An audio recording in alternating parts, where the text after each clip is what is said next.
Hey folks, James Abrinio coming to you from Abrinio Law. In this video, let's talk about jury trials and how they work in Virginia car accident cases.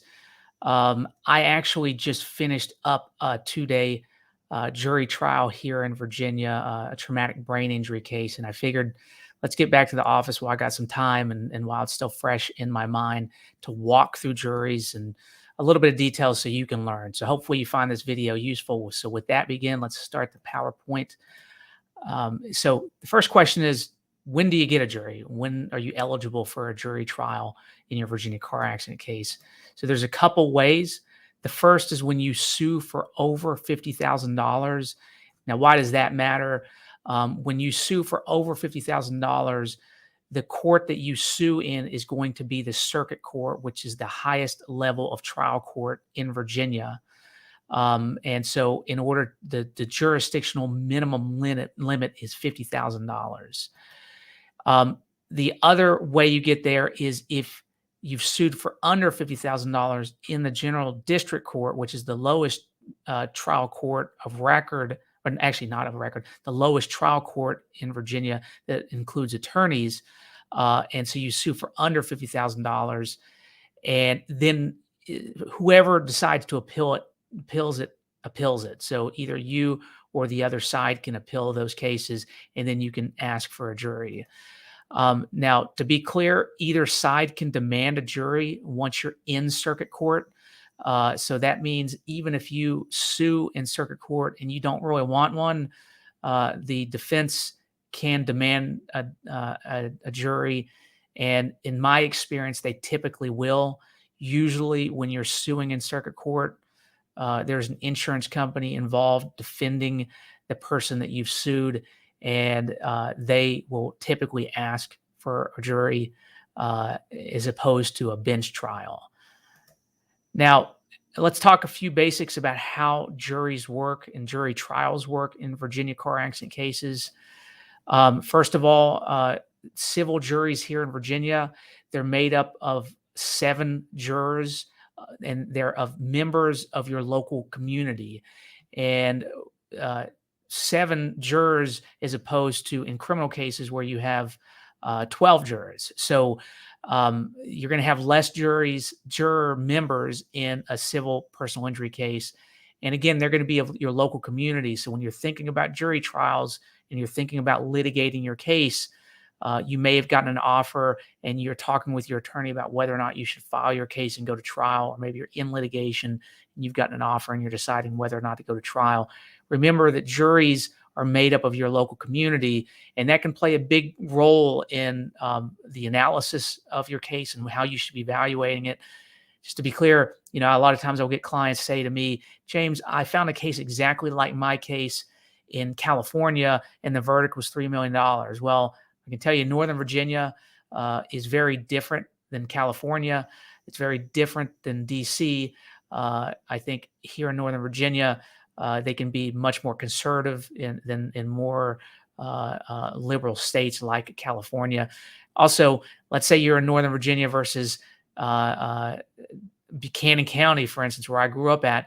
Those jurors can be very different because the communities are very different. And so how they evaluate cases can also be very different. So if you're deciding on whether or not to go to trial with a jury, you got to be thinking about not just some value in a vacuum, not just because something you saw on the internet. You got to be thinking and talking with your attorney specifically about, well, what do we think jurors will do in my community? Now, juries, for most car accident cases, there's typically 2 issues you consider: liability and damages. Liability is who's at fault for the accident. Damages are what flows from that accident. Now, if you have a case, and your attorney should be explaining this to you if they haven't already, Virginia applies something called contributory negligence. So if a jury is to find that you're just 1% at fault for the accident, by law, they should actually find against you and you get nothing, okay? So the way that trials actually work, you and your attorney are going to present evidence on both liability and damages for the jury to consider.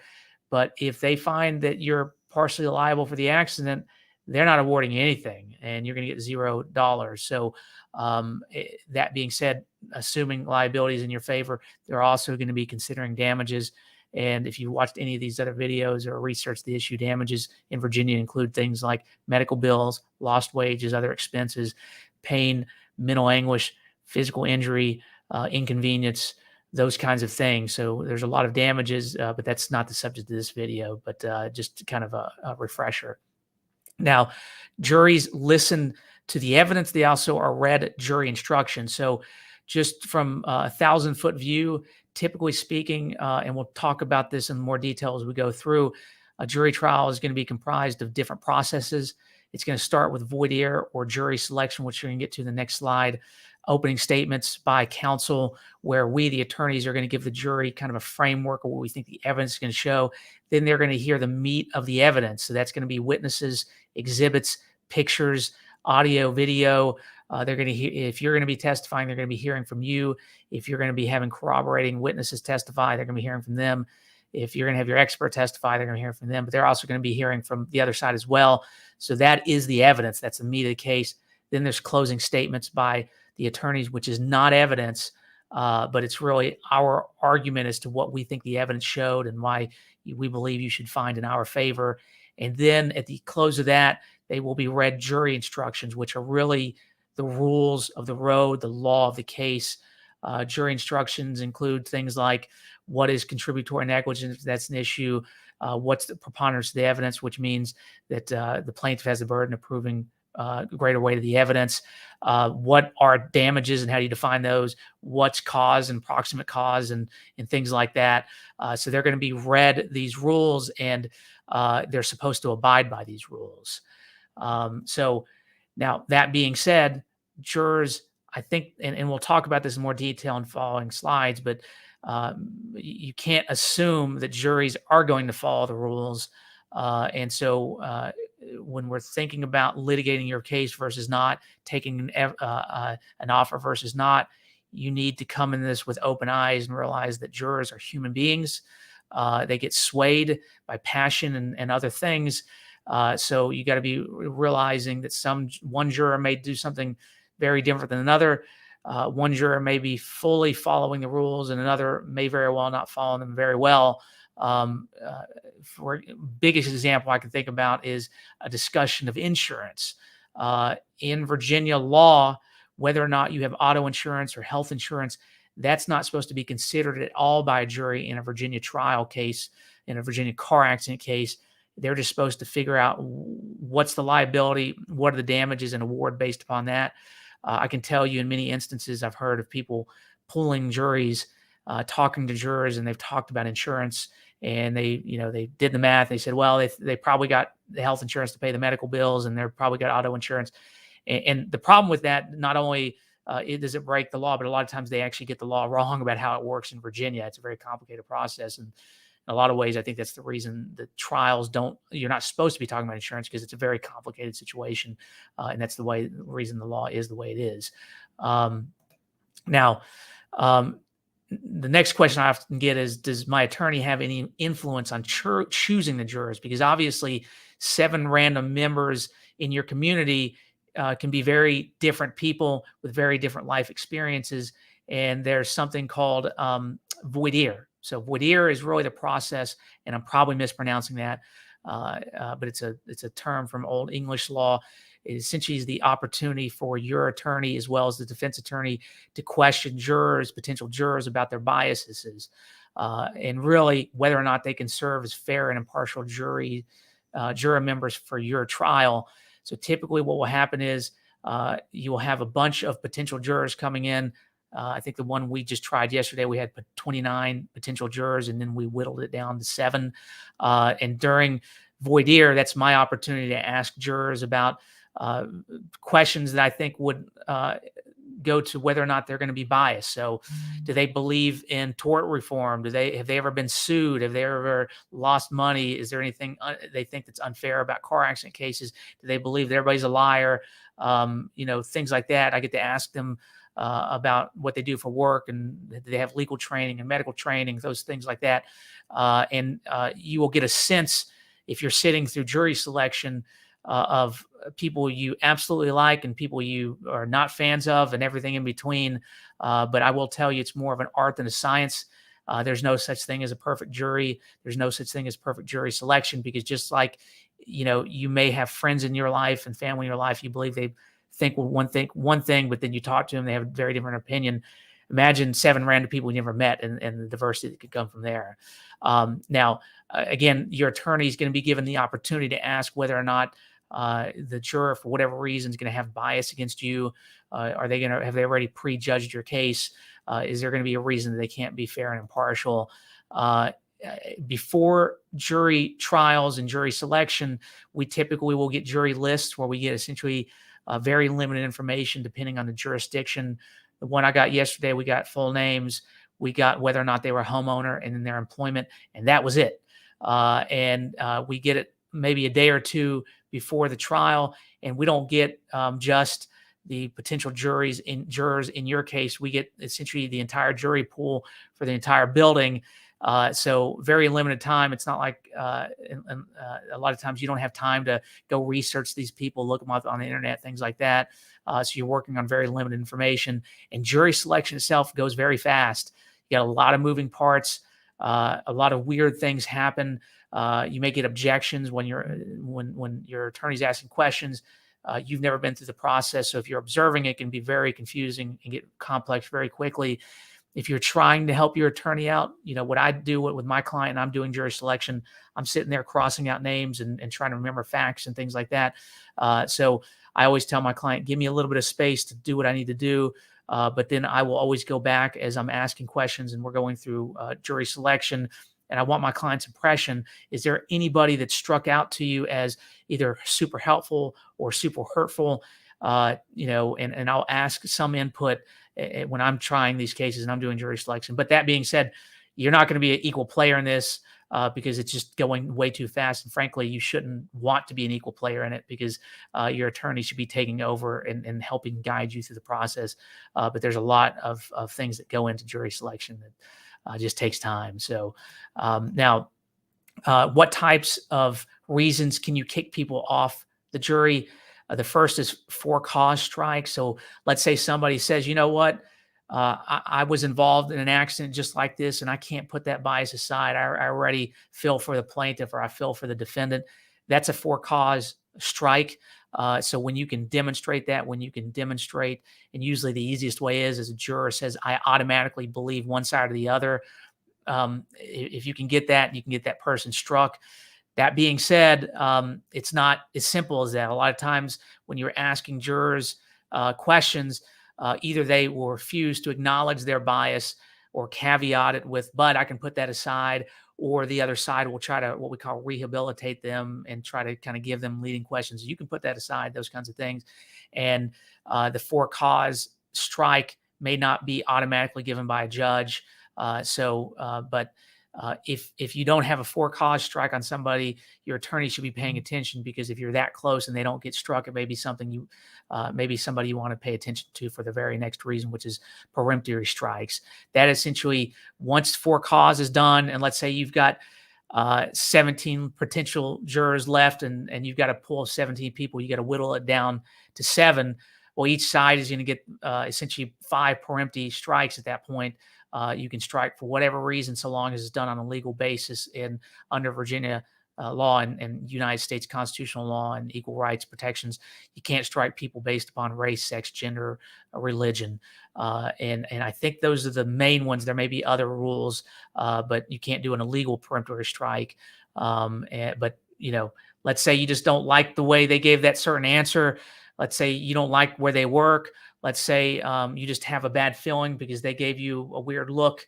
Those kinds of things can be used for peremptory strikes, and oftentimes are the basis of that. And so these are the 2 ways that you can kick people off.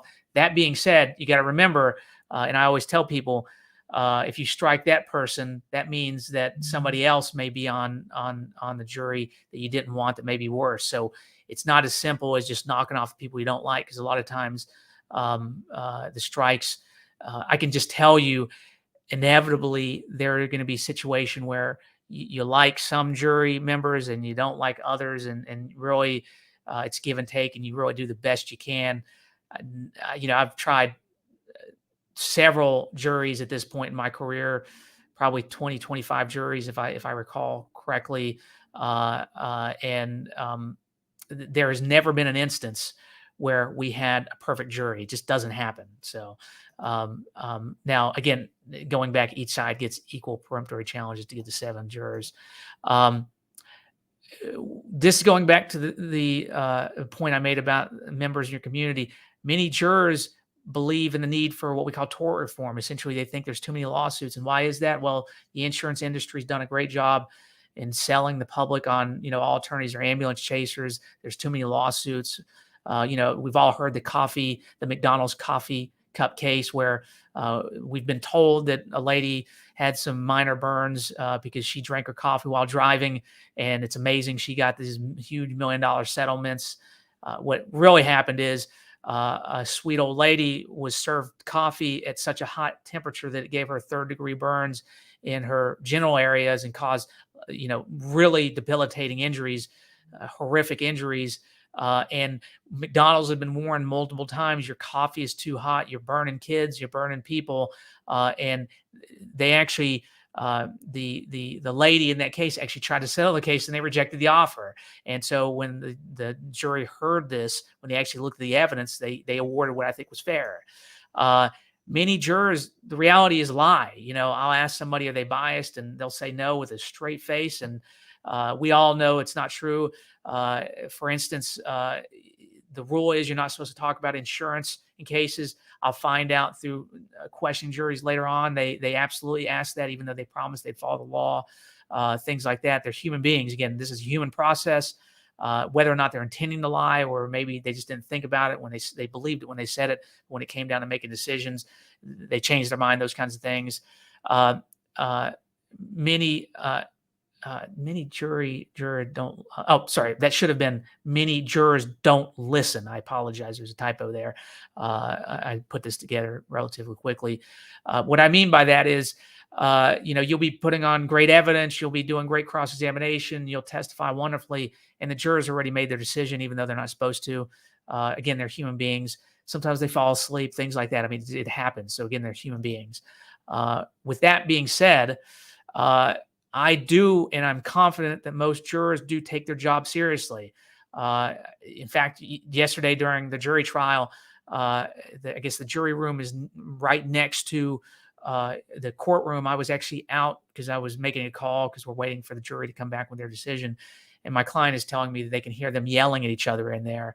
Now, I don't know exactly what was being said, but I presume that they had a disagreement about a fact or a piece of evidence, that kind of thing, and they're fighting their position.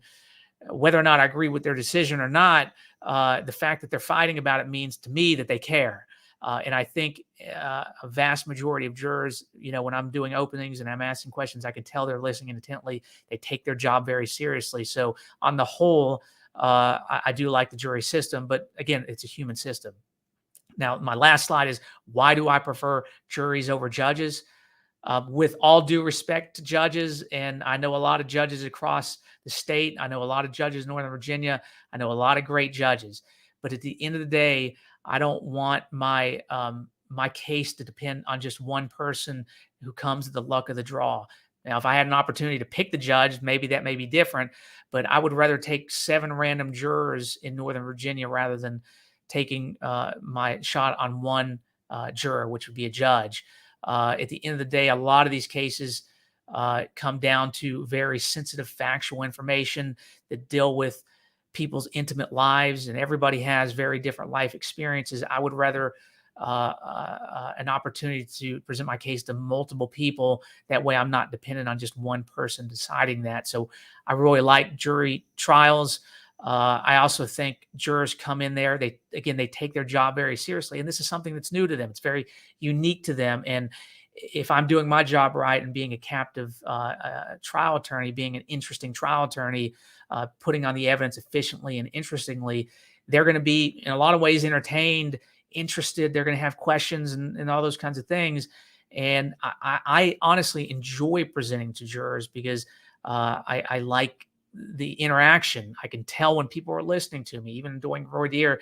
For the most part, they're answering questions, and so on the whole, even though it's not a perfect system, I believe that our jury system is awesome. I believe that it's the best way to get to the right result if you can't settle a case. And a lot of the times we try cases because the insurance companies are being absurd, and I'd rather take a bad result from a jury because they just didn't think the case was as valuable as I did, rather than just give up and not and take some bad offer from an insurance company. Sometimes you try a case because that's just what needs to happen. Clients will need their day in court, and I think if you're looking just to have your day in court and it makes sense from a case perspective, I think it's more meaningful to have the community to listen to you rather than just one judge. And also, I think on the whole, I think they do a good job. So, with respect to all the judges I know who are great jurors and fact finders and all that, at the end of the day, I'm gonna love my juries, and I'm gonna keep trying juries. And if you're looking for an attorney to try a jury case, reach out to me. If you got another attorney, hopefully this information is useful. But otherwise, I wish you guys the best. Stay safe. Make sure to reach out to us with any questions. If you have comments, comment below. Make sure to subscribe to the channel. Take care.